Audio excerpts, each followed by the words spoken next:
fucking unhinged. This book was phenomenal. Why didn't you guys throw this book at my fucking head? Like, the only reason I picked up this book is because someone commented that they would give up their left coochie lip to reread this book again for the first time. Pretty Poison by Elle Mitchell. I gave it 5 stars across the board. Like, it was dark romance perfection. If more dark romances were written exactly like this, I would read more of them. But my heart is in pitch black world. So, I mean, I'm constantly looking for different, darker, and better. And this was perfection to me. And as someone that reads things that are much darker, this just had everything you want. Okay. The plot, fucking great. The spice, you're going to need water. You're going to need a lot of water. Okay. I literally messaged Elle Mitchell and I was like, there should be a warning. You're going to need jugs and jugs of water because the spice is insane and it is so good. And it's like layered throughout the book. And I'm just like, oh my God, I was eating it up, eating it up. It's a why choose. Okay.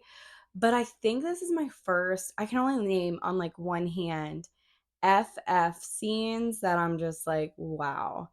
Usually it's MM scenes, but it's FFM. You get MFM. You get a little bit of everything in this book. It was so, so, so good. I could go on and on. There is a book too, it's a duet. And I usually don't jump into the next book because I'm like, ugh, I don't want to be disappointed. But I fucking dove into the second book, loving it so far. The first book does leave off on a cliffhanger. So, yeah, I mean, just let me just tell you about this book. Okay, so you meet Tegan, the FMC.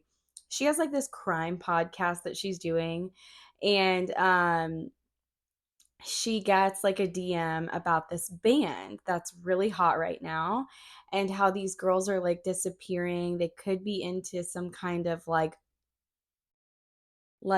weird stuff with it. And so she's like, I'm going to go like investigate myself. So she goes, she becomes like a groupie, following them around trying to figure out what has happened.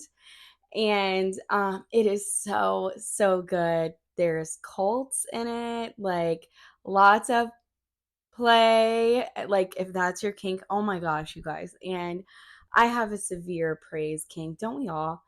And the amount of times I read like you're such a good girl in this book, I was like, oh my God, thank you. Like I loved this book. It was so good.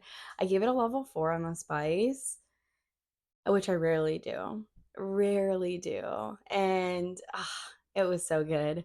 I just want to reread it again, honestly, but now I'm reading book 2. So I will update you guys and do a review on the series. But if you have not read this yet, go fucking read it. I can't remember a dark romance that made me feel like this. Giddy, excited, like so happy that there is a book 2 and it's not a standalone.